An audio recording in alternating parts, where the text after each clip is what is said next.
ध्यान भटका दे। हेलो दोस्तों, कैसे हैं आप लोग? उम्मीद करते हैं आप लोग अच्छे होंगे, स्वस्थ होंगे, जबरदस्त होंगे और पढ़ते होंगे। ठीक है, तो ये लेकर आए हैं वीडियो 2027 के लिए, यानी 2026 से लेकर 27 वाले बैच के लिए लेकर आए हैं। और ये क्लास 12 का आर्ट्स के सेगमेंट के लिए है।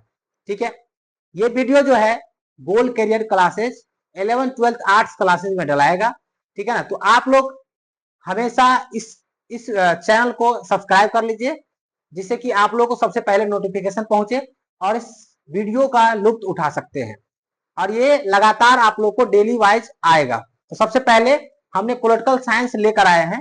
जैसा कि आप लोग देख रहे होंगे उस डिस्क्रिप्शन में, वहां सभी चैप्टर यानी सभी सब्जेक्ट इसमें पढ़ाया जाएगा। जो अभी शुरुआत किया जा रहा है कौन सा, तो बोल सकते हो पॉलिटिकल साइंस को।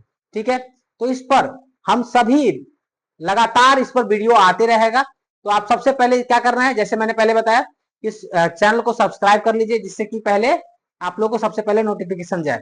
ठीक है, तो चलिए हम लोग इसको पढ़ने का स्टार्ट करते हैं। यहाँ पर जैसा कि आप लोग को दिख रहा होगा कि फुल सिलेबस के बारे में, यानी जितना सिलेबस होगा पॉलिटिकल साइंस के बारे में, इसका हम अध्ययन कर लेंगे। और नेक्स्ट वीडियो से आप लोग का सिलेबस के अंदर से हम लोग चैप्टर को फॉलो करना स्टार्ट कर देंगे। तो जैसा कि यहाँ पर लिखा ही है कि सिलेबस के बारे में अध्ययन करना है, तो आगे हम लोग चल रहे हैं। यहाँ पर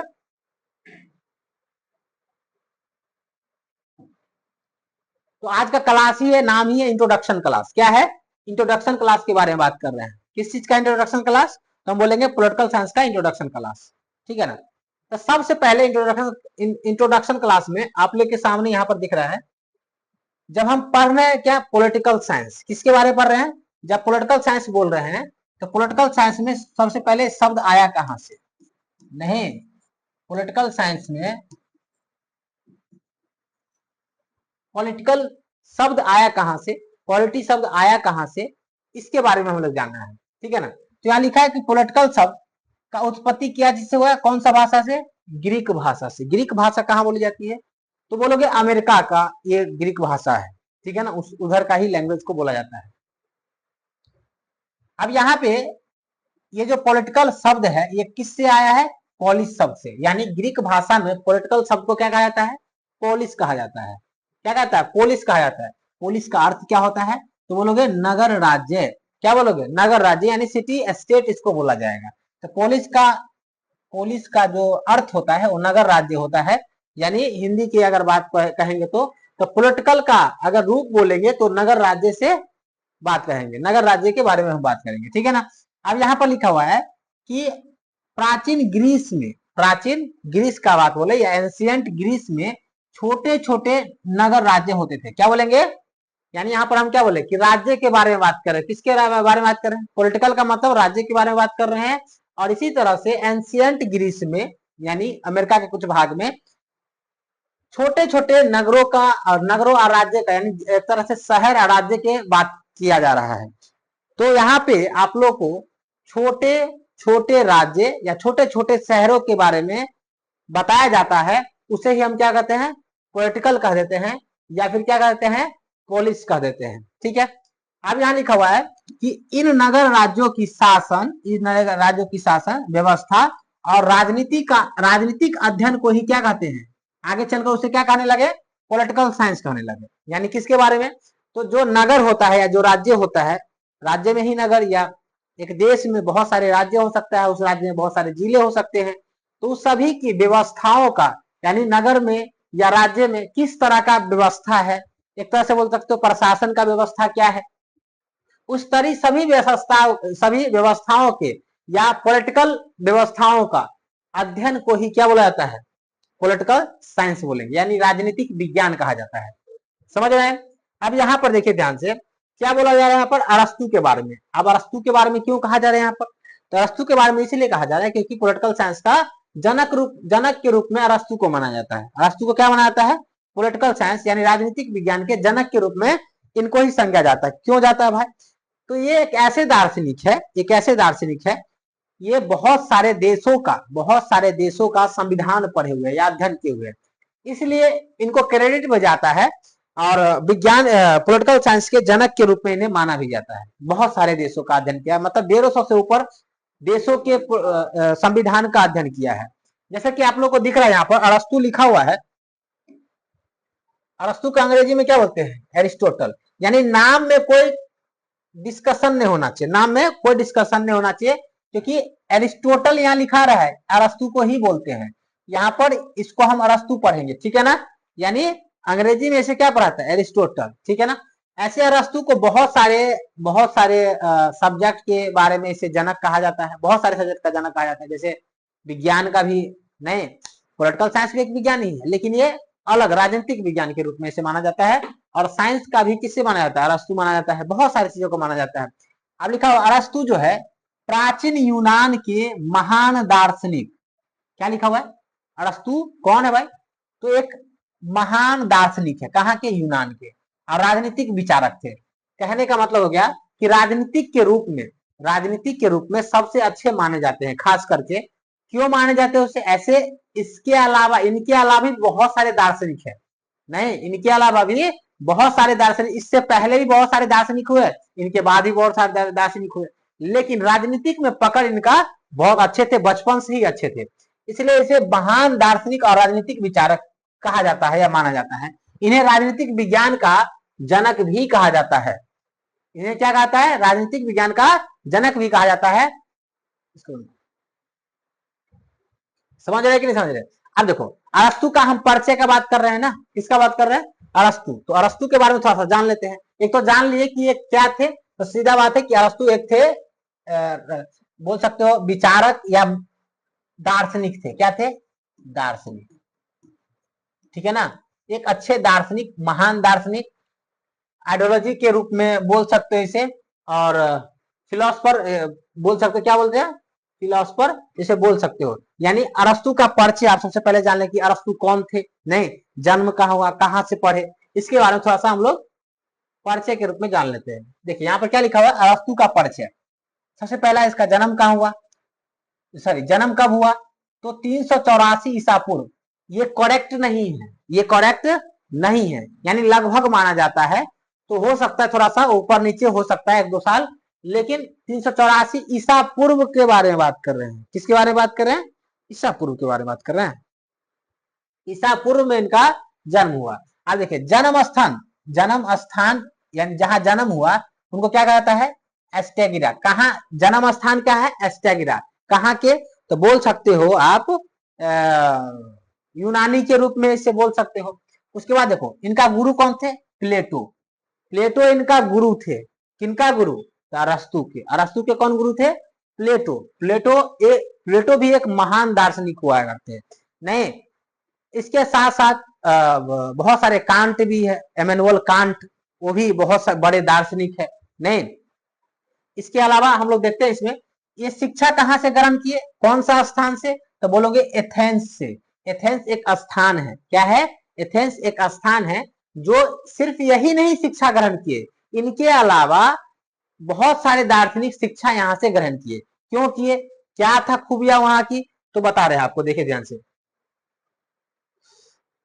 अब देखिए एथेंस के बारे में अगर हम जानना चाहते हैं, एथेंस एक जगह है, और ये जगह कहाँ है? तो एथेंस प्राचीन यूनान के एक बहुत महत्वपूर्ण नगर राज्य है, यानी सिटी स्टेट था।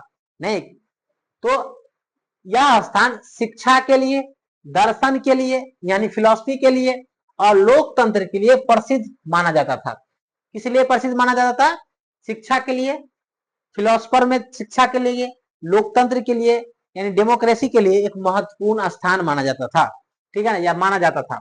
अब यहाँ पर एथेंस का महत्व क्या है? एथेंस का हम इतना महत्व क्यों दे रहे हैं, इस जगह को इतना महत्व क्यों दे रहे हैं? तो आपको तो दिखिए गया कि शिक्षा के लिए, दर्शन के लिए, लोकतंत्र यानी डेमोक्रेसी के लिए क्यों महत्वपूर्ण माना जा रहा है। तो इसमें महत्वपूर्ण क्या है, और खास करके क्या हो सकता है? यह प्राचीन यानी प्राचीन ग्रीस का बात कर रहे हैं। किसका बात कर रहे हैं? प्राचीन ग्रीस का प्रमुख नगर था। तो सबसे पहला बात, ये कहाँ के स्थान है? तो ये यूनान का एक महत्वपूर्ण नगर राज्य है, या नगर है, जिला है बोल सकते हो। और ये जो है कहाँ है? प्राचीन समय के ग्रीस का है। कहाँ का? प्राचीन समय के ग्रीस का जगह है। यहाँ लोकतंत्र यानी डेमोक्रेसी की शुरुआत मानी जाती है। यहीं से डेमोक्रेसी की शुरुआत हुई है। कहां से डेमोक्रेसी की शुरुआत हुई? तो बोलोगे एथेंस से। कहां से? एथेंस से। इसलिए और इससे ज्यादा महत्वपूर्ण माना जा रहा है इस स्थान को। ठीक है, एथेंस में कई महान दार्शनिक हुए। एथेंस में कई महान दार्शनिक हुए, यानी इससे कई लोग पढ़े और एक तरह से विचार अपना प्रकट किए। ऐसा ऐसा विचार बनाए कि बोल रहे थे कि क्वेश्चन करना सीखो।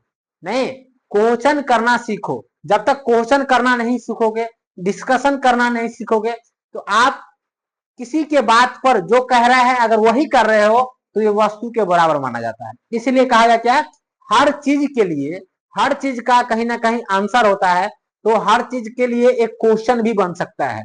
ठीक है, तो आखिर कोई चीज अगर समान है तो ये क्यों है, क्यों बना, किस लिए बनाया गया, कैसे बन गया, यानी उसका जब तक आप निष्कर्ष तक नहीं पहुंच सकते तब तक उसका आप क्वेश्चन पूछते रहिए। ठीक है ना, मतलब कोई आप काम कर रहे हैं लेकिन उस काम के बारे में करते जा रहे हैं, लेकिन उस काम के बारे में पता नहीं है कि क्या हो रहा है, क्यों कर रहे हैं, ये पता नहीं है। तो इसे दार्शनिक से यानी फिलॉसफी से यही पता चलता है कि इसके बारे में क्वेश्चन करना है, क्या करना है, डिस्कशन करना है, ये दार्शनिक में कहा जाता है। अब चलिए आगे हम क्या बोल रहे हैं यहाँ पर, एथेंस में कई महान दार्शनिक हुए। कौन कौन महान दार्शनिक हुए? तो देखिए ध्यान से, देखिए सबसे पहला एथेंस से जुड़े हुए यानी इस जगह से जुड़े हुए प्रसिद्ध दार्शनिक, तो सबसे पहला सुकरात। ये सुकरात भी एक महान दार्शनिक है। सुकरात को ना जहर देके मार दिया गया बाद में। ठीक है ना, यानी कोर्ट जो है ना, सुप्रीम कोर्ट जहर पीने के लिए बोल दिया तो इन्होंने मान लिया, क्योंकि इनको सजा देने वाले थे, क्योंकि ये सत्य पर चल रहे थे। और जो कोर्ट भी एक तरह से कहीं ना बोल सकते हो आप कि एक वो रूढ़िवादी को मान रहे थे, लेकिन सुकरात बोला कि ऐसा नहीं हो सकता, मैं अपने विचार से नहीं हट सकता, इसके लिए मुझे मौत भी अगर मिलेगा ना तो उसको हम लगा सकते हैं। तो इन्होंने जहर ही पी लिया क्योंकि उनका सजा सुनाया गया। ठीक है ना, तो इस तरह से बोल सकते हो ये ऐसे दार्शनिक है जो अपने विचार पर टिके रहे और पूर्व धारणाओं को छोड़कर जो वास्तविकता था वो वास्तविकता पर टिके रहे, ये ऐसे इंसान थे। तो प्राचीन एथेंस के महान दार्शनिक थे कौन? सुकरात। सुकरात जो थे ये वे लोग थे जो लोगों को प्रश्न उत्तर की विधि से पढ़ाते थे, यानी एक ज्ञान भी देते थे, यानी इतना ज्ञान हासिल कर लिए थे ना कि ये दूसरे को ज्ञान भी देते थे कि क्वेश्चन पूछना सीखो। ठीक है ना, जब तक आप क्वेश्चन नहीं पूछोगे तब तक एक अच्छे राजनीतिज्ञ नहीं बन सकते हो, एक अच्छे राजनेता नहीं बन सकते हो, एक अच्छे क्वेश्चन वेदता नहीं बन सकते हो। तो इन्होंने ऐसा किया। अब ये देखो, इनके शिष्य थे प्लेटो। इनके शिष्य कौन थे? प्लेटो, ध्यान रखना। तो सुकरात के शिष्य कौन थे? प्लेटो। अब प्लेटो के शिष्य कौन थे? सॉरी, अरस्तु। अरस्तु था ना, हाँ। प्लेटो के शिष्य कौन थे? अरस्तु। और इनके शिष्य कौन है? सुकरात के शिष्य तब प्लेटो। ध्यान रखना, तो एक दूसरे के शिष्य से ही बना यहाँ पर आगे, मतलब उन्हीं का बात को आगे बढ़ाते चला गया और कुछ कुछ नया सीखते चले गए। दूसरा है प्लेटो, जो सुकरात के क्या है? शिष्य है। ठीक है ना, चेला जिसे बोलते हैं। तब प्लेटो जो है सुकरात के शिष्य थे। इन्होंने यानी प्लेटो अपने गुरु के विचारों को क्या कर रहा है? आगे बढ़ा रहे हैं। तो कहीं ना कहीं सुकरात ऐसे फिलोसफर थे जो सवाल कहने के, यानी सवाल उत्तर, आपको सवाल का सवाल होना चाहिए, यानी कहीं ना कहीं जब तक आप सवाल नहीं पूछेंगे तब तक आप एक अच्छे वक्ता नहीं बन सकते हैं। इसलिए उन्हीं को उनके ही विचार को ये क्या करे? आगे बढ़ाने का काम कर रहे हैं। तो प्लेटो आदर्श राज्य की कल्पना दी। कौन सा राज्य की कल्पना दी?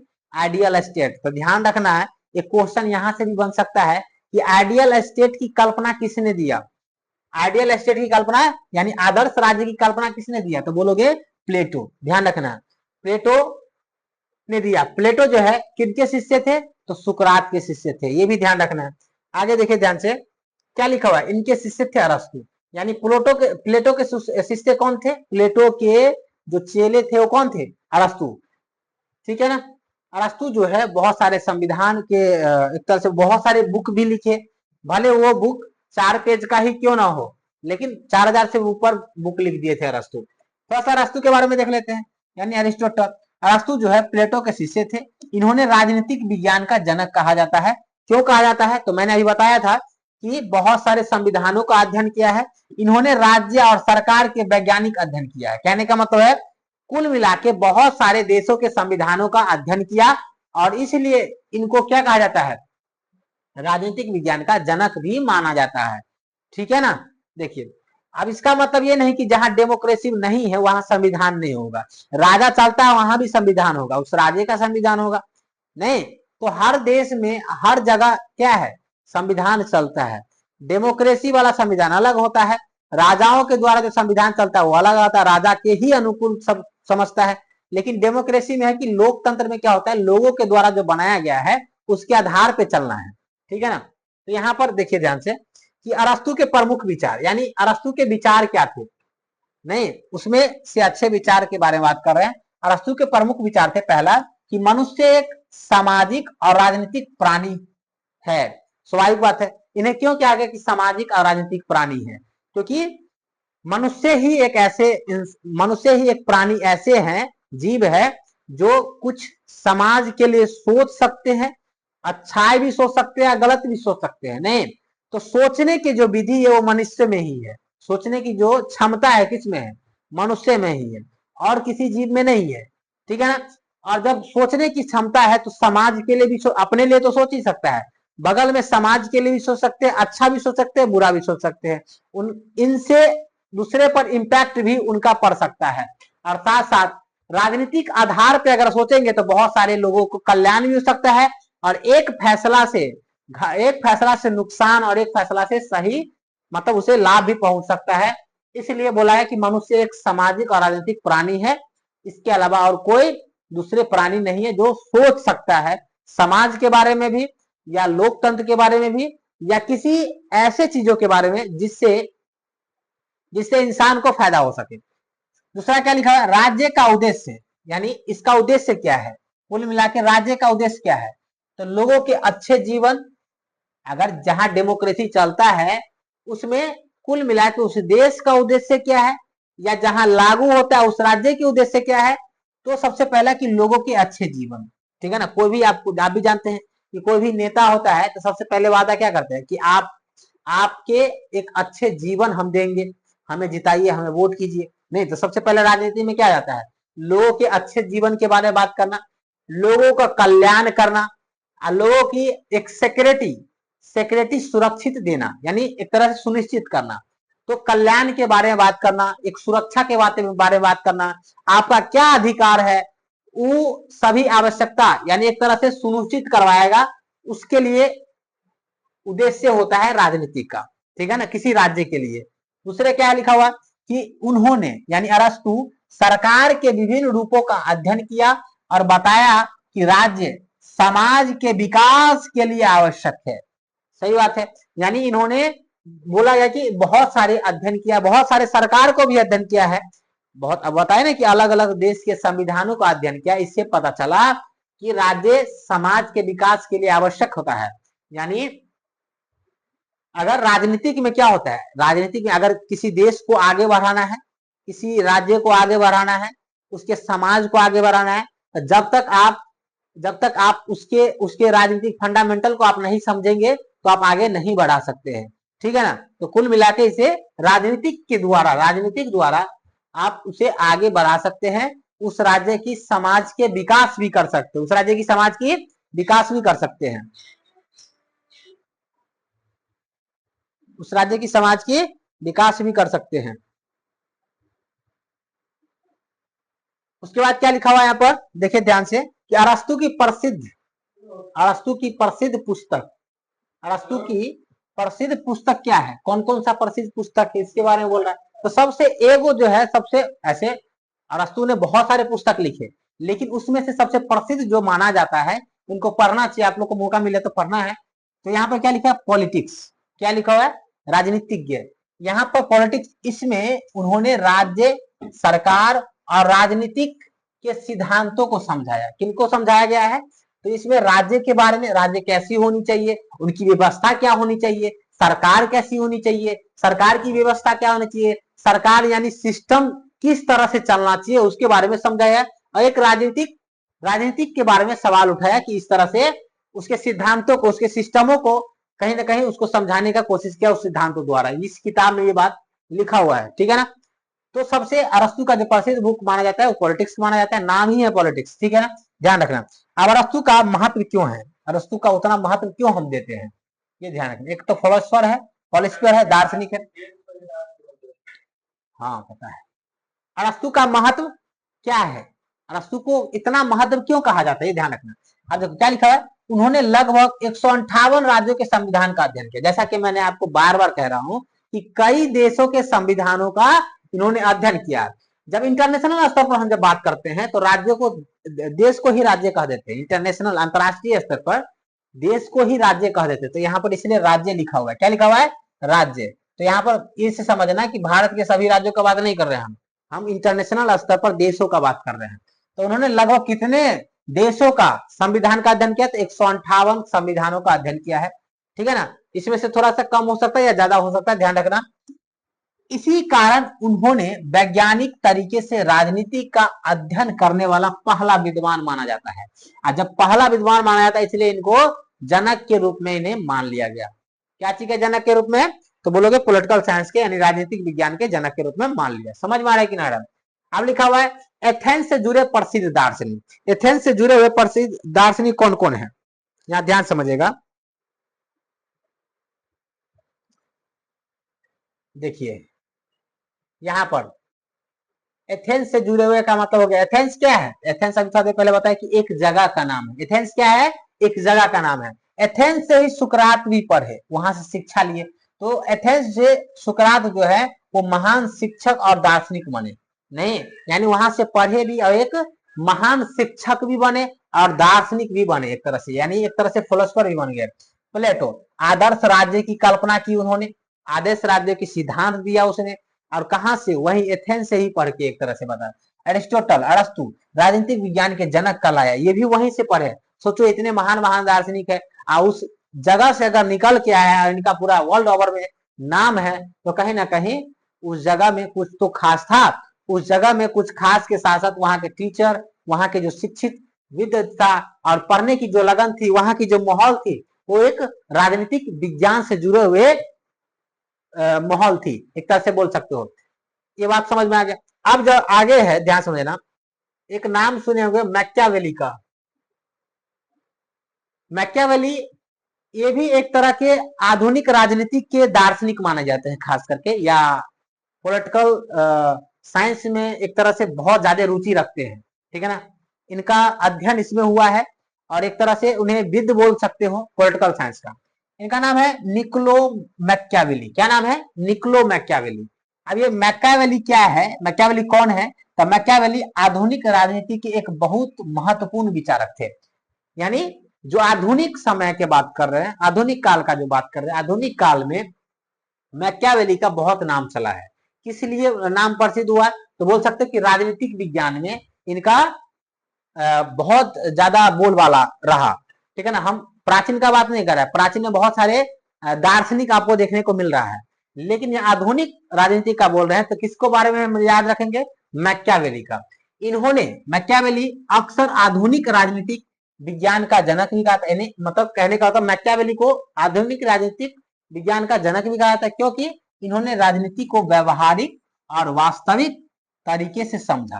कहने का अर्थात ये हुआ कि जो फिलोसफर सब थे ना, उनके बारे में भी अध्ययन किया इन्होंने, नहीं उन सब के अध्ययन करने के बावजूद जो वर्तमान में परिस्थिति क्या है, वर्तमान में आधुनिक में परिस्थिति क्या है, उस आधुनिक परिस्थितियों को अध्ययन किया और दोनों को एक समग्र अध्ययन करने के बाद कि पहले में क्या चेंजिंग है, पहले से अभी में क्या चेंजिंग है, उसको चेंजिंग करते हुए इन्होंने एक अच्छे एक विचार रखे, ठीक है ना। और उसी विचार के आधार पर राजनीति को व्यवहारिक और वास्तविकता तरीके से समझाने का प्रयास किया गया है। समझ में आ रहा है कि नहीं आ रहा। अब यहां पर देखिए परिचय, किसका परिचय हम का बात करें, मैकियावेली का परिचय। इनका जन्म कब हुआ, तो ध्यान रखना मैकियावेली का जन्म जो हुआ है वो 1469 में हुआ। कब हुआ, मैकियावेली का जन्म 1469 में हुआ। इनका जन्म स्थान कहाँ है, फ्लोरेंस। क्या है नाम, फ्लोरेंस। और ये जन्म स्थान कहाँ है, कौन सा देश का ये कौन सा देश में फ्लोरेंस है, तो बोलोगे इटली में। इटली एक ऐसा देश है जहां से कौन निकले, तो बोल सकते हो मैकियावेली। मैकियावेली कहाँ के रहने वाले थे, इटली की। इनका जन्म स्थान क्या है? फ्लोरेंस। इसे फ्लोरा भी बोला जाता है, लेकिन इसे फ्लोरेंस बोलना, ठीक है ना। आप देखो यहाँ पर आगे क्या है, मैकियावेली के विचार। इनके विचार क्या थे? तो एक अच्छे विचार थे आधुनिक राजनीति का। मैकियावेली के विचार, पहला है राजनीति को आदर्श नहीं बल्कि वास्तविकता के आधार पर समझाना चाहिए। यानी कौन कहा था कि आदर्श आदर्श स्टेट होना चाहिए? प्लेटो ने कहा था कि एक आदर्श सिद्धांत क्या चीज दिया था प्लेटो सिद्धांत दिया था, एक आदर्श राज्य का सिद्धांत दिया था, आइडियल स्टेट का सिद्धांत दिया था। लेकिन उनका बात काटते हुए इन्होंने कहा कि राजनीतिक को यानी पॉलिटिकल साइंस को, पॉलिटिक्स को आदर्श नहीं बल्कि वास्तविकता के आधार पर समझना चाहिए।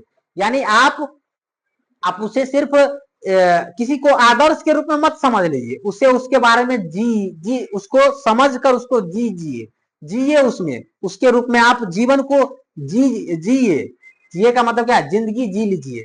कहने का मतलब आप उस चीज को समझिए, मतलब कि एक्चुअली में है क्या है। नहीं, आप उसे सिर्फ ऐसे नहीं रख दीजिए, सिर्फ एक साइड में नहीं रख दीजिए कि हाँ एक आदर्श, मेरा ये आदर्श है, इसके बारे में मुझे जानना है, करेक्ट, मुझे समझना है इसके बारे में। नहीं, रियल में मुझे समझना, वो इसका वास्तविकता का पता लगाना है। ये कौन कहे थे? ये मैकियावेली कहे थे। आदर्श नहीं बताया था बल्कि वास्तविकता का आधार समझाया था। उन्होंने कहा कि शासक का मुख्य उद्देश्य, यानी जो किसी देश का या किसी राज्य का कोई शासक होता है तो उनका उद्देश्य क्या होना चाहिए? उस राज्य की शक्ति और स्थिरता बनाए रखना होना चाहिए। यानी उस राज्य की शक्ति और स्थिरता को बनाए रखना चाहिए, यही शासक का मुख्य उद्देश्य होना चाहिए। इन्होंने बताया ये बात, ना कि सिर्फ आदर्श के रूप में उसे रखना चाहिए। ये मैकियावेली ने और क्या कहा? उन्होंने कहा कि कभी कभी राज्यों की रक्षा के लिए कठोर निर्णय भी लेने पड़ सकते हैं। जब कठोर निर्णय लेने की भी बात कहे, सिर्फ आदर्श के बारे में नहीं बोल रहे हैं, ये बोले कि कठोर निर्णय अगर जरूरत पड़े तो कठोर निर्णय भी ले सकते। कब जरूरत पड़ सकता है? जब मान लीजिए कि कोई देश आपके देश पर हमला करने वाला है, तो आप उस समय क्या करेंगे? कठोर निर्णय लेंगे। नहीं, या अंदर गृह युद्ध की तरह होने वाला है तो उसमें भी कठोर निर्णय ले सकते हैं आप। या तो मतलब देश को सुरक्षित रखने के लिए आप उसे कठोर निर्णय ले सकते हैं, कठोर विचार के रूप में उसे निर्णय ले सकते हैं, ये कहा गया है। उसके बाद क्या बोले यहाँ पर, ध्यान समझिए। प्रसिद्ध पुस्तक, किसका प्रसिद्ध पुस्तक? मैकियावेली का। तो ध्यान समझिए, प्रसिद्ध पुस्तक क्या है? ये द प्रिंस नाम है पुस्तक है, क्या? The Prince. किसका? तो मैकियावेली का जो प्रमुख पुस्तक है। इसके मतलब एक ही नहीं पुस्तक लिखा, कई पुस्तक लिखे, लेकिन उसमें से द प्रिंस जो पुस्तक है उस पुस्तक को प्रसिद्ध माना जाता है मैकियावेली के। इस पुस्तक में क्या? इस पुस्तक में उन्होंने बताया कि एक शासक को राज्य चलाने के लिए कैसे निर्णय लेना चाहिए। यानी बहुत अच्छी बात बोला है। आपको अगर जानना है कि शासक कैसे चलना चाहिए, जैसे आप अगर राजनीति के बारे में नहीं जानते हैं ना, तो आप सरकार का आलोचना भी कर सकते हैं। अच्छा, वैसा सिर्फ सुदृढ़ तरीका से आप आलोचना भी नहीं कर पाएंगे, ना उसे समर्थन कर पाएंगे। नहीं, क्यों नहीं कर पाएंगे? क्योंकि आपके अगल बगल में जो है, जो आप सामने देखते हैं कि आंदोलन कर रहा है तो सरकार गलत कर रहा है, नहीं सब शांत है तो सरकार सही कर रहा है। यानी किसी आप दूसरे के विचार पर टिके हुए हैं, है कि नहीं है? तो इसी के लिए इन्होंने बताया है इस किताब में कि शासक को, यानी किसी राज्य को चलाने के लिए किस तरह के विधि अपनाने चाहिए, किस तरह निर्णय लेना चाहिए, इस पुस्तक में लिखा हुआ है। बात समझ में आ रहा है? तो सरकार का क्रिटिसाइज करना जरूरी है, उनका एक तरह से बोल सकते हो कि आलोचना करना जरूरी है। हम समझ रहे हैं कि सरकार अच्छा काम कर रहा है, फिर भी आलोचना करना है, खोज के आलोचना करना है। क्यों करना है खोज कर आलोचना? तभी जाके जो काम छूटा होगा वो काम भी पूरा होगा, और इससे क्या होगा? आपका फायदा होगा। इससे क्या होगा? उस राज्य की फायदा होगा। इससे क्या होगा? लोगों और समाजों की कल्याण होगी। इससे क्या होगा? देश की अर्थव्यवस्था में पुरजोर तरीका से विकास होगी, इससे फायदा होता है। ठीक है ना, ये कहा गया इसमें। आप देखिए, मैकियावेली इटली के महान राजनीतिक विचारक थे, अभी मैंने बताया। नहीं, उन्होंने आधुनिक राजनीति विज्ञान का जनक कहा। समझ में आ रहा है कि नहीं? उन्होंने क्या कहा? जनक कहा। समझ में आ गया कि नहीं आ गया? और उनकी प्रसिद्ध पुस्तक क्या है? The Prince. इसी में उन्होंने कहा था, इसलिए क्या बोला जाता है, राजनीतिक विज्ञान का जनक कहा जाता है। किन से राजनीतिक विज्ञान का, आधुनिक राजनीतिक विज्ञान का जनक कहा जाता है। ये ध्यान रखना। समझ गए क्या, समझ गए। अब क्या लिखा है, भारतीय राजनीति के जनक। अब ये तो हो गया विश्व के आधार पे, नहीं किसी और दूसरे देश के आधार पे। अब हम भारत के आधार पे हम बात करेंगे। तो भारतीय राजनीति के जनक किसे माना जाता है। देखो, भारतीय राज्य व्यवस्था में यानी इंडियन पॉलिटी के आधार पर, भारतीय राज्य व्यवस्था में इंडियन पॉलिटी के आधार पर या भारतीय राजनीति के जनक के रूप में सामान्यतः कौटिल्य को माना जाता है। क्या मानता है, कौटिल्य को। यानी इसे एक तो अर्थशास्त्री भी मानते हैं कौटिल्य को, क्या मानते हैं, अर्थशास्त्री भी मानते हैं, या इस साथ साथ आप भारतीय राजनीतिक विज्ञान का भी एक जनक के रूप में मान लेते हैं। इन्हें चाणक्य या विष्णुगुप्त भी कहा गया है। क्या कहा गया है, चाणक्य या विष्णुगुप्त भी कहा गया है। किनको कहा गया है, कौटिल्य को। क्यों कहा गया है, क्योंकि भारत के बारे में, भारतीय राजनीति के बारे में एक अच्छे किस्म के विचार दिए उन्होंने और उसको आगे बढ़ाने का प्रयास भी किए हैं, इसलिए इन्हें कहा जाता है। अब देखिए कौटिल्य का परिचय, सबसे पहले कौटिल्य जान लेते हैं, कौटिल्य कौन थे। कौटिल्य का परिचय, वे प्राचीन भारत के महान राजनीतिक विचारक थे। नहीं, क्या बोल रहे हैं, कौटिल्य ऐसे व्यक्ति थे जो भारत के महान राजनीतिक विचारक रहे थे और ये एक अर्थशास्त्री भी थे। मैंने जैसा ही बताया था, ये एक अर्थशास्त्री भी थे और एक शिक्षक थे, यानी ज्ञान भी देते थे लोगों को, पढ़ाते भी थे। नहीं तो इस रूप में इसे बोला जाता है। वे चंद्रगुप्त मौर्य के मंत्री और गुरु थे। क्या बोल रहे हैं, वे चंद्रगुप्त मौर्य के मंत्री और गुरु, यानी चंद्रगुप्त मौर्य में उन्होंने, चंद्रगुप्त मौर्य के साम्राज्य के समय इन्होंने मंत्री के रूप में भी इन्हें बनाया गया था। और एक तरह से बोल सकते हैं कि चंद्रगुप्त मौर्य कि ये क्या थे, गुरु भी थे। ठीक है ना। उसके बाद उनका समय लगभग चौथी शताब्दी ईसा पूर्व माना जाता है। किनका, हाँ, कौटिल्य का समय लगभग 4वीं शताब्दी ईसा पूर्व माना जाता है। ये बात दिमाग में रखना, यानी कहने का मतलब गुरु माना जाता है। अब देखो यहाँ पे क्या लिखा, अच्छा बताओ तो चंद्रगुप्त मौर्य कब से कब का था, कौन सा काल का था, मौर्य सम्राट था ना, मौर्य वंश का था ना। तो मौर्य साम्राज्य का, मौर्य वंश का कब से कब तक रहा, नहीं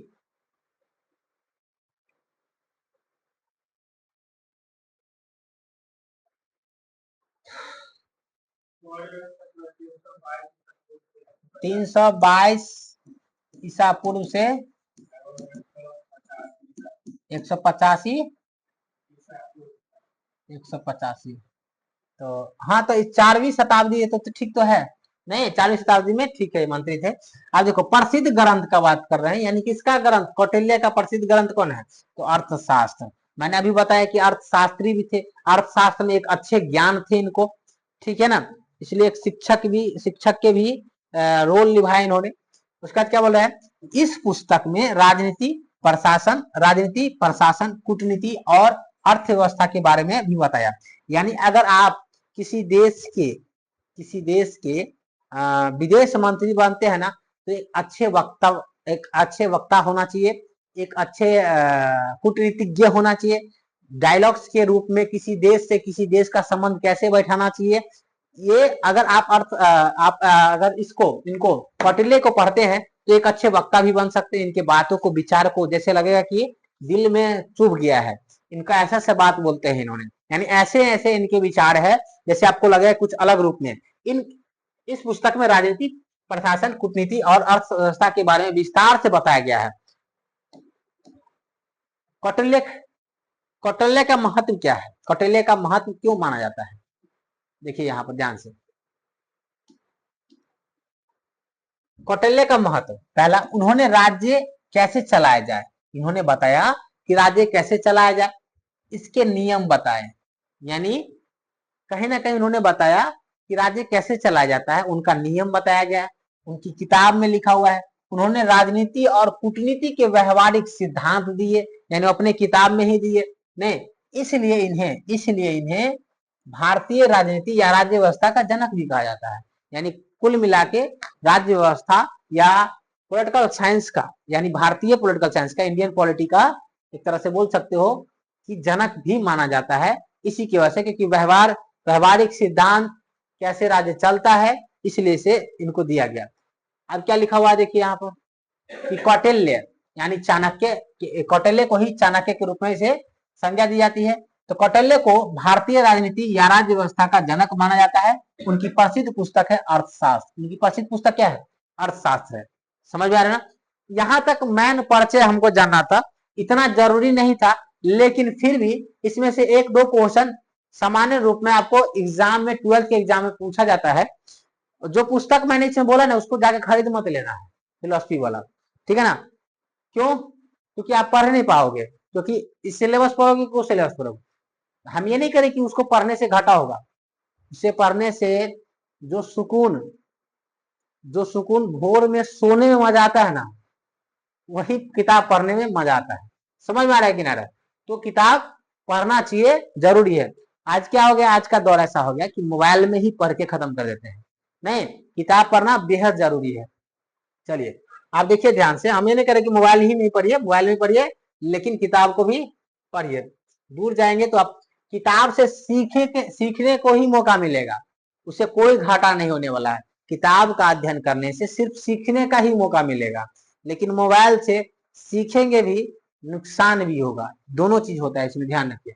अब विषय सोचिए, अब हमें मेन सिलेबस पढ़ा रहे हैं, जहां से हम लोग पढ़ेंगे, जहां से हम लोग 12th क्लास में फायदा होगा। तो पॉलिटिकल साइंस का सिलेबस क्या है? तो पॉलिटिकल साइंस का सिलेबस अगर बात करेंगे 12th के देखते हुए, तो इसमें दो बुक है। कितना बुक है? एक विश्व का राजनीतिक विज्ञान यानी समकालीन राजनीतिक विज्ञान, और एक भारत लेवल पर राजनीतिक विज्ञान माना जाता है।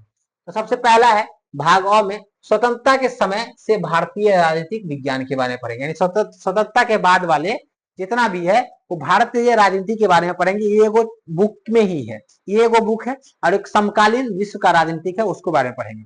अब इसमें सब चैप्टर यहाँ पर दिया गया है। सबसे पहला चैप्टर क्या है? राष्ट्र निर्माण तथा उसकी समस्या है, यानी इसके बारे में हम लोग अध्ययन करेंगे कि राष्ट्र का निर्माण कैसे हुआ। नहीं, यानी भारत जब आजादी हुआ तो आजाद कैसे हुआ, ठीक है? उसके बाद किस तरह से देश चलाया गया, उसके बारे में बात करेंगे। क्या चीज की समस्या है, उस सभी की समस्या के बारे में भी हम लोग समझने की बात करेंगे। एक भारत जो है संघ कैसे बना, उसके बारे में चर्चा करेंगे। कितने क्षेत्र मिला के संघ बना, ठीक है ना? उस सभी के बारे में हम लोग इसमें चर्चा करेंगे। दूसरा क्या है? एक दलीय प्रभुत्व का दौर, यानी जब भारत देश आजाद हुआ तो उस समय गिने चुने ही एक तरह से पार्टी थे, गिने चुने ही पार्टी थे, और शुरू में एक तरह से बोल सकते एक दल का प्रभुत्व रहा, कांग्रेस का ही प्रभुत्व रहा। नहीं, और इसीलिए बोला जाता है यहाँ पर कि एक दलीय प्रभुत्व का दौर क्या होता है, इसके बारे में हम लोग उसमें विस्तार से पढ़ेंगे, ठीक है? उसके बाद तीसरा में क्या लिखा हुआ है कि नियोजित विकास की राजनीति, नियोजित विकास की राजनीति के बारे में हम लोग पढ़ेंगे। पॉलिटिक्स ऑफ प्लान डेवलपमेंट, ठीक है ना? यानी देश को विकास करना है ना, तो प्लान जरूरी है। नहीं, यानी प्लानिंग करके कैसे किया जाता है, उसके बारे में हम लोग पढ़ेंगे, ठीक है? नेक्स्ट चैप्टर है।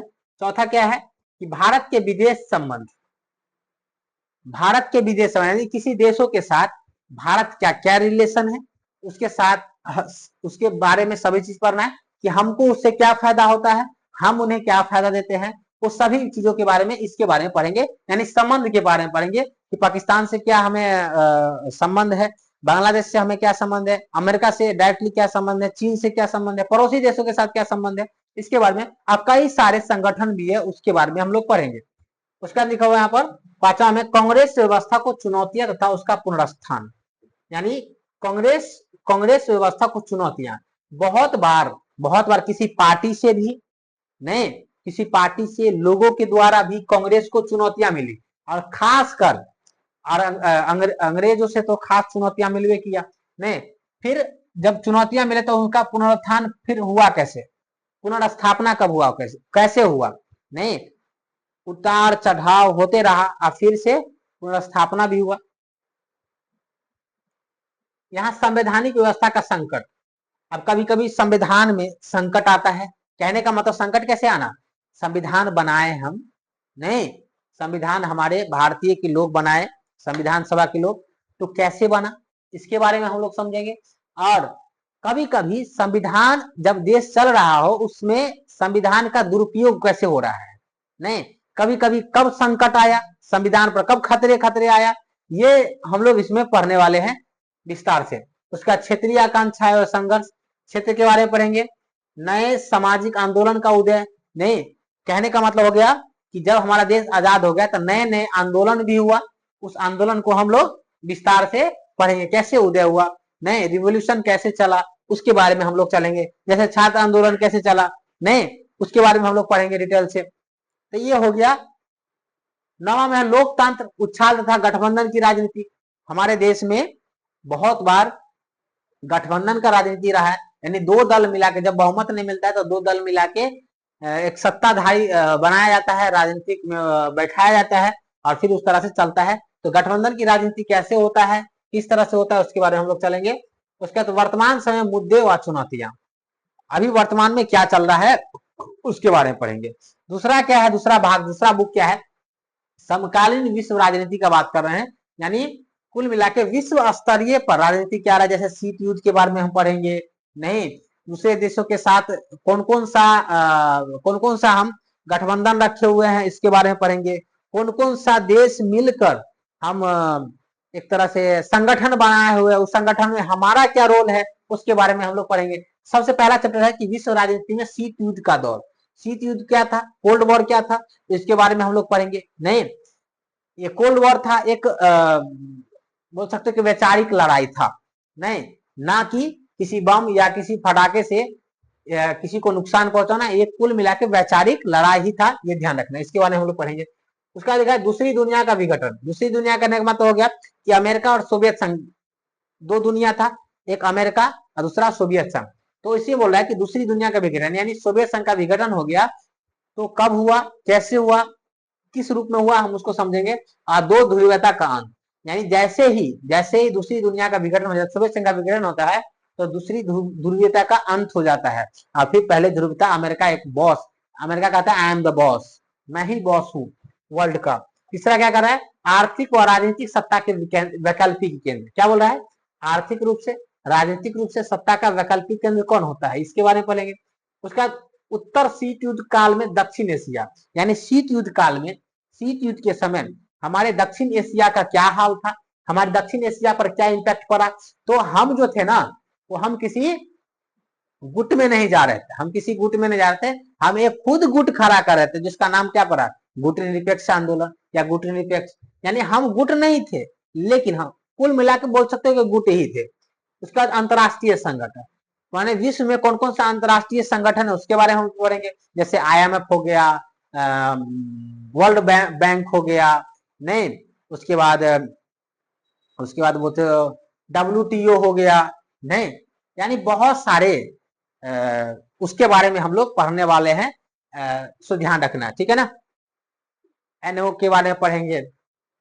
समकालीन विश्व में सुरक्षा, यानी पूरा विश्व के बारे में बात करें, सिक्योरिटी का बात कर रहा है कि विश्व में कौन सुरक्षित करता है, कौन किसी देश को सुरक्षा कैसे देगा, कौन ये जिम्मेदारी लेता है कि सुरक्षित होगा, ठीक है ना, इसके बारे में पढ़ेंगे। यानी समकालीन विश्व सुरक्षा, security in the contemporary world, इसके बारे में बात करेंगे। विश्व राजनीति, पर्यावरण तथा प्राकृतिक संसाधन, विश्व राजनीति में पर्यावरण और प्राकृतिक संसाधन के बारे में पढ़ेंगे, ये ध्यान रखना है। भूमंडलीकरण या वैश्वीकरण उसी को बोलते हैं कि दुनिया भूमंडलीकरण से कैसे जुड़ा और भारत भी भूमंडलीकरण या वैश्वीकरण में कब आया, ये ध्यान रखना है। इसके बारे में कुल मिला के हम लोग पढ़ेंगे। तो उसमें 8-9 को चैप्टर हो गया, यहाँ 8 को चैप्टर हो गया, तो 15-16 को चैप्टर मुझे पढ़ना है कुल मिला के। तो आपको ध्यान रखना है, इतना ही था इसमें। आपको एक चीज बता देते हैं हम यहाँ पे कि ये क्लास जो था ना, इंट्रोडक्शन क्लास था, ठीक है ना। तो आप लोग को एक बात ध्यान रखना है कि अगला जो क्लास आएगा वो पॉलिटिकल साइंस का ही क्लास होगा, ठीक है, पॉलिटिकल साइंस का ही क्लास होगा। और जो पहला चैप्टर हम लाएंगे समकालीन विश्व के राजनीतिक से हम स्टार्ट करने वाला है, शीत युद्ध का दौर, वहां से स्टार्ट करेंगे। लेकिन आपको ध्यान रखना है, ये तो आपको क्या हो गया, सॉरी, ये तो आपको क्या हो गया, एक तरह से बोल सकते हो कि पॉलिटिकल साइंस का बुक हो गया ना, लेकिन मुझे आपको क्लास 12 के अनुसार से हमें पढ़ना है। कहने का मतलब हम इसमें राज्य व्यवस्था ही पढ़ेंगे, तो उसके लिए अलग से आएगा राज्य व्यवस्था,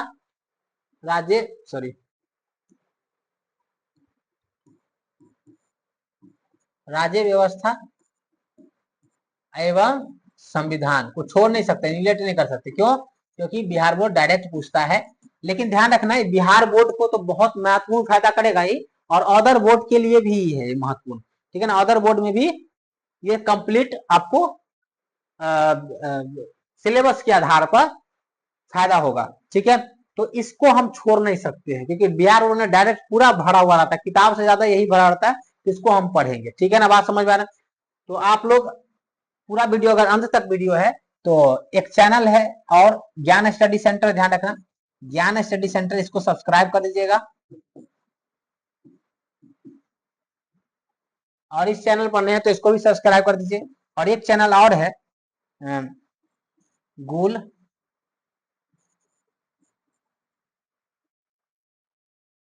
कैरियर कंपटीशन क्लासेज, कंपटीशन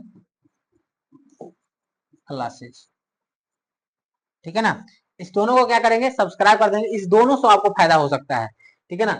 इस गोल कैरियर कंपटीशन क्लास में आपको तो डायरेक्ट फायदा होगा, समझ में आ रहा है ना। तो इसमें जो ज्ञान स्टडी सेंटर, इसमें 10th क्लास तक वीडियो को अपलोड किया जाता है या लाइव क्लास चलता है। इसमें कंपटीशन क्लास का जो आप देख रहे हैं, इसमें सिर्फ 11th-12th का ही क्लास चलने वाला है, ठीक है ना।